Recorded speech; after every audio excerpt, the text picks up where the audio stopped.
ರಾಜ್ಯ ಸರ್ಕಾರಕ್ಕೆ ಅವರಿಬ್ಬರನ್ನ ನೀವು ಬಂಧಿಸಬೇಕು. ಜೊತೆಗೇನೆ ಅವ್ರನ್ನ ನಾನು ಈಗ ಯಾರ್ಯಾರ ನೂರೆಂಟು ಕಾರೆಂಟು ಯಾವುದಿಲ್ಲ ನಾವು ಅವ್ರನ್ನ ಬರೆದು ಅವ್ರಿಗೆ ಹೆಸರು ಬರೋದು ಅಲ್ಲಿ.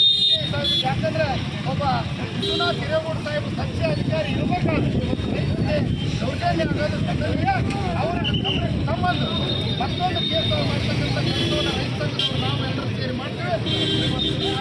ರೈತ ಸಂಘದ ಹೋರಾಟ ಇವತ್ತು ಹೋರಾಟವನ್ನು ನಾವು ಜೊತೆಗೆ ಮಾಡಿದ್ವಿ. ರೈತ ಸಂಘದವರು ಅವತ್ತು ಕೆರೆ ತುಂಬ ಯೋಜನೆ ಅಲ್ಲ ಎಲ್ಲರೂ ಸ್ಕೀಮ್ ಮಾಡದೇ ಇದ್ರೆ ನಮ್ಮ ಕೊಪ್ಪಳ ಜಿಲ್ಲೆಗೆ ರಾಜ್ಯ ಮುಖ್ಯಮಂತ್ರಿಗಳ ರಾಜ್ಯ ಸಚಿವರನ್ನ ಒಳಗೊಳ್ಳೋಲ್ಲ ಅಂತ ಹೇಳಿದ್ವಿ. ಈಗಲೂ ಕೂಡ ಅದನ್ನು ನಾವು ಮುಂದೆ ದಿನಮಾನಗಳಲ್ಲಿ ಮಾಡ್ತೀವಿ ಅಂತೇಳಿ ಮತ್ತೊಮ್ಮೆ ರಾಜ್ಯ ಸರ್ಕಾರದ ಎಲ್ಲರನ್ನು ಮಾಡ್ತಾರೆ. ಆ ಬಡ